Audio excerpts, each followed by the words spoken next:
منظورم اینه که اگر پیشنهادی بود میگفت فریده بیا بریم بیرون. ها تو چی فکر میکنی؟ نظرت چیه؟ فریده تو عاشق شدی؟ نه بابا بزرگش نکن تو رو خدا. چه ربطی داره؟ یه نگاه به قیافه خودت بنداز. چیه؟ از خوشحالی نمیتونی خودتو کنترل کنی. بذار یه چیزی بهت بگم. پسر خوبی به نظر میاد. آره؟ خب مگه چیه؟ از پنجره نگاه کردم. تو به سوال من جواب بده. نظر میاد. عاشق شدی؟ راستش نباید بشم، تازه از وداد جدا شدم، ولی خب میدونی حس میکنم توبراک پسر خیلی خوبیه، آدم درستیه. به نظرت نباید زود قبول میکردم؟ یعنی باید بیشتر ناز میکردم؟ مزخرف نگو بابا. در ضمن اینا برای وقتیه که ازدواج کردیم. آره راست میگی.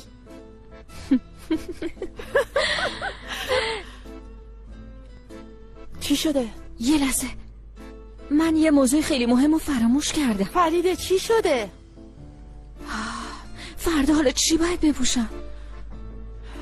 وای فریده. یعنی چی وای فریده؟ لباس دیگه. به نظرم خونه این مامانم به اندازه خونه خاله صدا قشنگه. حتی ما 2 تا استخر داریم، یکی تو حیاط جلویی یکی تو حیاط پشتی. میدونی به نظرم تو خونه هم استخر هست. حتی رخت خواب تو هم رو آب شناوره. مگه همچین چیزی ممکنه؟ آره معلومه. ای خدا، انگار مادر داری واسه استخر خیال پردازی میکنی؟ سوگل من مادر دارم، میفهمی؟ اگه بود خودشو بهت نشون میداد، ولی الان فقط یه صدا از پشت تلفنه. اگه یکی سر کارت گذاشته باشه چی؟ خیلی امیدوار نشو، بعدم بیشتر قصه میخوری یا ما به خاطر خودت میگیم. ولی واقعا از عمو کمال خبری نیست. گفتم که مادرم اونو کشت. ببخشید، در واقع دستور داد بکشنش، چون خیلی پول داره خودش کاری نمیکنه، سپرده آدماش بکشنش. میخواین باور کنین میخواین نکنین؟ ای بابا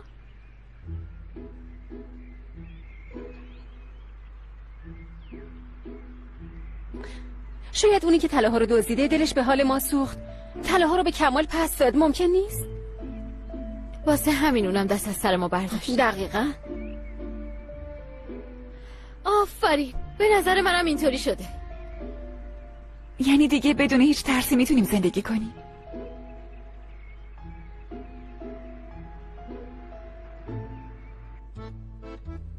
البته چیزای دیگه هم دارم. ببین اینو نگاه کن. بذار ببینم. نه این نمیشه. بذار اون یکی رو ببینم. این خوش رنگه. وای نه فریده، این خیلی دموده است.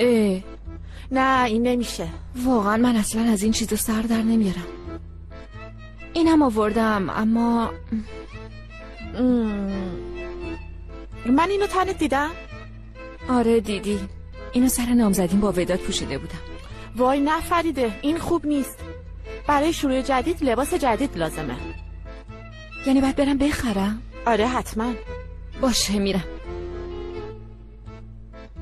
من واسه چی اینقدر هیجان زدم آخه؟ خب فقط قراره شام برم بیرون همین. شایدم فقط یه شام ساده نیست. یعنی چی؟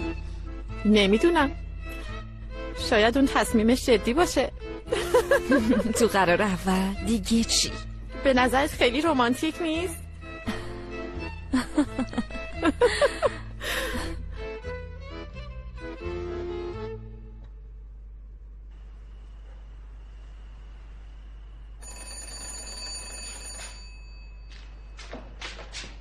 ساغر مامان خیلی ازت ممنونم مامان. خواهش میکنم دخترم قبل از خواب دستشویی میری دیگه؟ آره نفهمیدم. یه وقت رخت خوابتو خیس نکنی دختر عقب مونده و بیچاره من. قبل از خواب شیری تو میخوری و مسواک میزنی. الو دخترم صحبت کن، شوهرشم داره تموم میشه.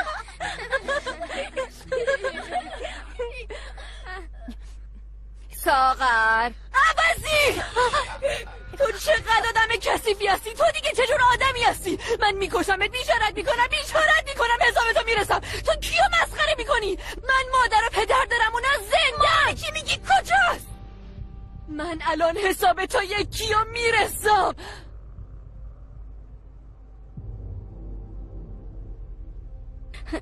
دخترو بدو، این ساغر داره مارالو میکشه. مارالو؟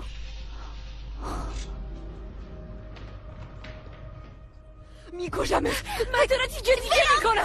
من حساب تو رو میرسم. یه شوخی برای سرت میکشمت. دارید میکنم. مشخله آمدی. حالت جو میرم. میکشمت. این احمق موهامو کشید، گلومو فشار داشت منو میکشت. چی کار کردی که ساغر انقدر عصبانی شده؟ چی کار کردی؟ منو سر کار گذاشت، زنگ زد ادای مادرمو در آورد. من حساب تو رو میرسم. مارال تو هم خودت مرض داری. به من چه این احمق فکر میکنه پدر مادر داره؟ چون پدر مادر دارم. هیچ کس حرفمو باور نمیکنه. چرا حرفمو باور نمیکنید؟ بسته دیگه بسته. حرفمو باور کنید تو رو خدا، بسته دیگه. حرفمو باور کنید. عزیزم آروم.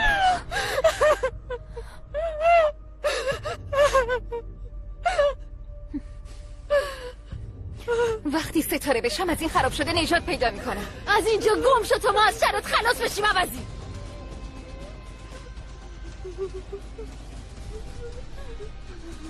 آروم باش.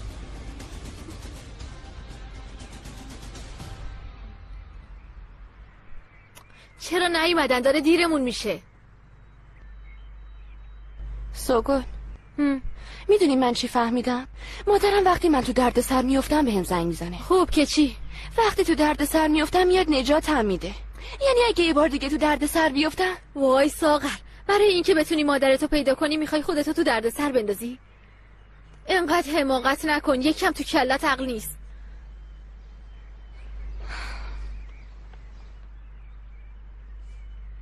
کجا موندیم؟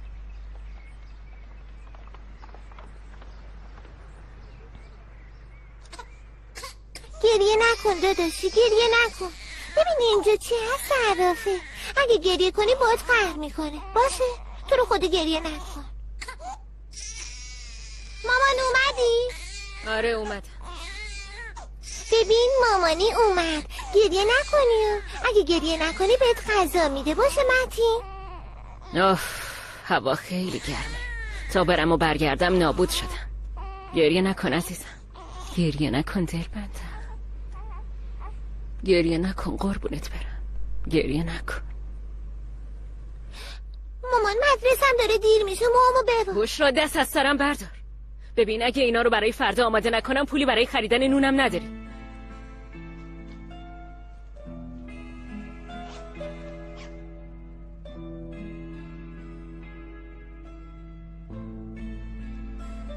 بیا ببینم. بیا موهاتو ببند.